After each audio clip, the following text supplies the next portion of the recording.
Akalain nyo ba, pwedeng-pwede pala tayong magluto ng bopis sa paggamit nga lang ng atay balunan at puso ng manok? Agwag. It's me, your mom, si Dij, a stay-at-home mom living here in Riyadh.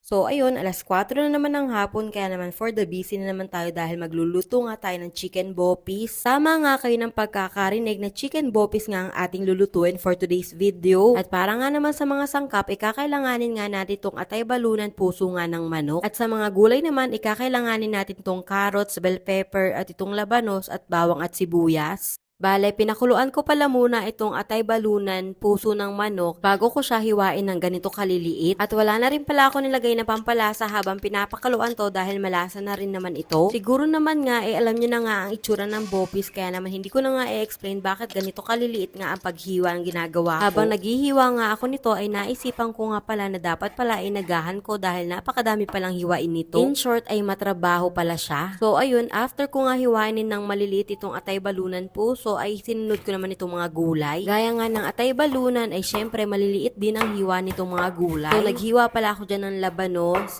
carrots, bawang, sibuyas at bell pepper.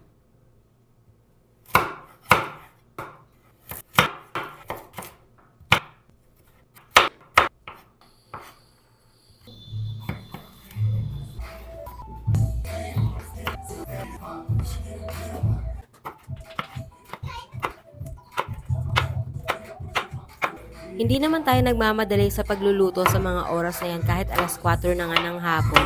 Kasi si daddy ay hindi pa naman gutom at kakadating nga lang niya galing work. So siya muna yung nag-aalaga kay Aizen dahil busy nga ako sa pagluluto. Nung okay na nga lahat ng sangkap, inagpainit na nga rin ako ng mantika. Nung mainit na nga yung mantika, ito naggisa na nga ako ng bawang at sibuyas. So, pinagsabay ko na dahil same lang naman din ang kakalabasan, charot. Nung nakapaggisa na nga tayo ng bawang at sibuyas, ay nilagay na nga natin itong balunan.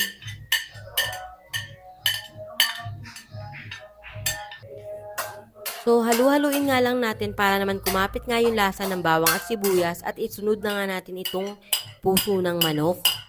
And then, mag-add na tayo ng pampakulay or nitong aswete. So, ang gamit ko pala dito ay powder, kaya naman ganyan, parang may buo-buo pa siya. Pero carry lang naman yan. Naglagay ako ng isang chicken cubes and then 4 na piraso ng laurel leaf. And then, nag-add din ako ng sugar para mabalance yung lasa. Pagkatapos ay halu-haluin lang natin.